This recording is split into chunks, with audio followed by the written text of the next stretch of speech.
வணக்கம். ஓபிஎஸ் அவர்கள் மீண்டும் தேசிய ஜனநாயக கூட்டணியில் இணைய இருப்பதாக தகவலானது வெளியாகியிருக்கிறது. மத்திய பாஜக அரசு தொடர்ந்து அழுத்தம் கொடுத்து வருவதனால் இந்த முடிவினை அவர் எடுப்ப இருப்பதாகவும் தகவல் வெளியாகியிருக்கிறது. கடந்த சில தினங்களுக்கு முன்பு தமிழ்நாடு சட்டப்பேரவை வளாகத்தில் ஓபிஎஸ் மற்றும் சேகர் பாபு உள்ளிட்ட இருவரும் சந்தித்து பேசியிருந்த நிலையில் தற்பொழுது இந்த தகவலானது வெளியாகியிருக்கிறது.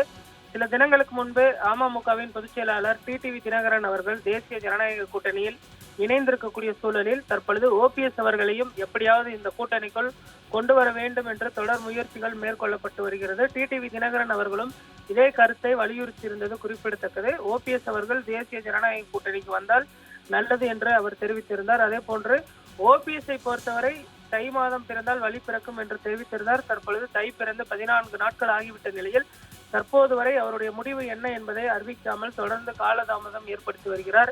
இன்னும் ஒரு 15 நாட்கள் மட்டுமே இருக்கக்கூடிய சூழலில் தை மாதத்திற்குள் தன்னுடைய முடிவை அறிவிப்பேன் என்றும் அவர் தெரிவித்திருந்த நிலையில் தேசிய ஜனநாயக கூட்டணிக்குள் ஓபிஎஸ் அதே போன்று தேமுதிக உள்ளிட்ட கட்சிகளை உள்ளே கொண்டு வருவதற்கு தற்பொழுது பாஜக தொடர்ந்து முயற்சிகள் மேற்கொண்டு வருகின்றன. நேற்று ஆளுநர் மாளிகையில் நடந்த தேநீர் விருந்தின் பொழுதே தேமுதிக நிர்வாகி சுதீஷ் அவர்களுடன் பாஜகவின் தமிழக தலைவர் நயினார் நாகேந்திரன் அவர்கள் பேச்சுவார்த்தை நடத்தியது குறிப்பிடத்தக்கது.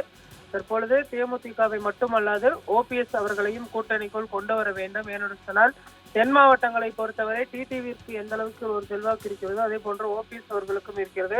அவர் சார்ந்த சமூக வாக்குகளை எப்படியாவது அறுவடை செய்ய வேண்டும் என்று பாஜக முயற்சி மேற்கொண்டு வருகிறது.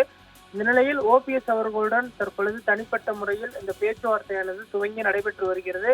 இன்னும் ஒரு சில நாட்களில் ஓபிஎஸ் அவர்கள் தன்னுடைய நிலைப்பாட்டை அறிவிப்பாரா அல்லது தொடர்ந்து காலதாமதம் செய்வாரா என்ற ஒரு கேள்வியும் எழுந்திருக்கிறது. இருந்தாலுமே கூட தேர்தலுக்கு முன்பு தன்னுடைய முடிவை அவர் அறிவிப்பார் என்றும் எதிர்பார்க்கப்படுகிறது.